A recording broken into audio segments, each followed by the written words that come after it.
എല്ലാവർക്കും ഹൃദയം നിറഞ്ഞ ചെറിയ പെരുന്നാൾ ആശംസകൾ. പുണ്യമായ ദിനരാത്രങ്ങൾക്ക് ശേഷം മുസ്ലിമിനെ സംബന്ധിച്ചിടത്തോളം അള്ളാഹു അവനിക്ക് നൽകിയ ഒരു ആഘോഷത്തിന്റെ ദിവസമാണ് ചെറിയ പെരുന്നാൾ. ആഘോഷങ്ങളിൽ മുഴുകുമ്പോഴും നഷ്ടപ്പെടാത്ത ചില സുന്നത്തുകളെ നമുക്കിന്ന് പരിചയപ്പെടാം. പെരുന്നാൾ നമസ്കാരത്തിന് മുമ്പ് പാവപ്പെട്ടവർക്ക് ഫിത്ർ സക്കാത്ത് കൊടുക്കുക.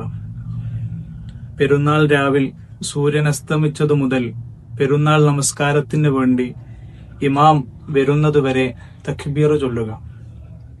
പെരുന്നാൾ ദിവസം കുളിക്കുകയും സുഗന്ധം പൂശുകയും ലഭ്യമായതിൽ വെച്ച് ഏറ്റവും നല്ല വസ്ത്രം ധരിക്കുകയും ചെയ്യുക. പെരുന്നാൾ നിസ്കാരത്തിന് വേണ്ടി നടന്നുകൊണ്ട് പള്ളിയിലേക്ക് പോവുക. പെരുന്നാൾ നിസ്കാരത്തിൽ പങ്കെടുക്കുകയും ഖുതുബ ശ്രദ്ധിച്ച് കേൾക്കുകയും ചെയ്യുക.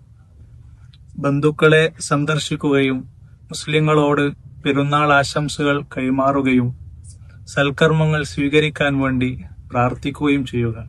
പെരുന്നാളിന്റെ സന്തോഷം പ്രകടിപ്പിക്കുകയും കുടുംബാംഗങ്ങളെ സന്തോഷിപ്പിക്കുകയും ചെയ്യുക.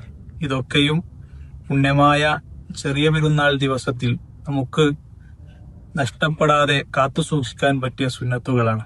നഷ്ടപ്പെടാതെ സൂക്ഷിക്കാൻ ശ്രദ്ധിക്കുക. അള്ളാഹു അനുഗ്രഹിക്കട്ടെ.